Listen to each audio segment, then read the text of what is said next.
నమస్తే అండి. సో అన్నా లెజినోవా గారు తిరుపతికి వచ్చి వాళ్ళ కొడుకు కోసం ఆరోగ్యం బాగుంటే తలనీలాలు ఇచ్చి సమర్పించుకుంటామని చేశారు. అట్లానే 17 లక్షలు ఒక రోజు కింద అన్నదాన విరాళం కింద ఇచ్చారు. ఆవిడ అక్కడ తిన్నారు, వడ్డించారు కూడా. మరి ఆవిడ మైన ఎందుకని కొంతమంది వేరే వాంటెడ్గా ట్రావెల్ చేస్తున్నారు. ఆవిడ అన్య మతస్థురాలు, ఈ దేశస్తురాలు కాదు. సో అట్లా చేయకూడదు, మొగుడున్న స్త్రీ అట్లా తలనీలాలు ఇవ్వకూడదు, రకరకాలుగా చెప్పి ఆవిడ కార్నర్ చేస్తున్నారు. అసలు అంటే ఆవిడ చేయాల్సినంత అవసరం ఉందా? లేదండి, వాళ్ళు చేసేదంతా చాలా పొరపాటు. ఎందుకంటే సాక్షాత్ వెంకటేశ్వర స్వామి అనేటువంటి ఆయన మిగతా మతాల లాగా ఈ మధ్యకాలంలో వచ్చిన దేవుడు కాదు. ఈయన చాలా ప్రాచీనమైనటువంటి దేవుడు.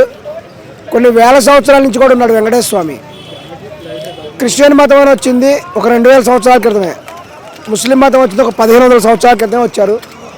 అంతకు ముందు నుంచి కూడా వెంకటేశ్వర స్వామి ఉన్నారు.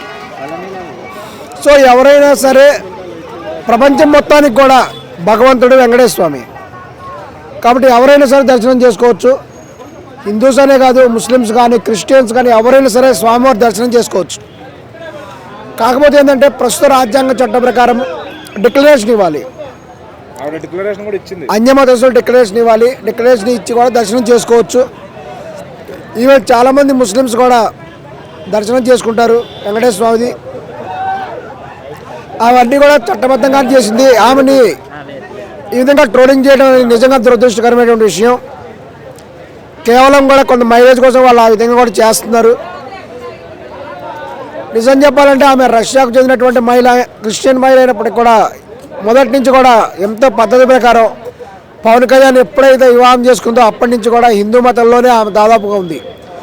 హిందూ మత ఆచారాలైనటువంటి చక్కగా చీర కట్టుకోవడం, బొట్టు పెట్టుకోవడం, ఈ విధంగా అత్యంత సాంప్రదాయబద్ధంగా ఉంది. ఈవెన్ మన హిందువుల్లోనే కొంతమంది మోహన్ బాబు కూతురు లాంటి వాళ్ళు విచిత్రమైన డ్రెస్సులు వేసుకొని తొడలు కడిగినట్టుగా కడ్రాయిలు వేసుకొని తిరుగుతుంటే ఈమె అలా కాకుండా రష్యా నుంచి వచ్చి కూడా ఎంతో సాంప్రదాయబద్ధంగా కూడా చీరలు కట్టుకొని చక్కగా బొట్టు పెట్టుకొని ఉంది.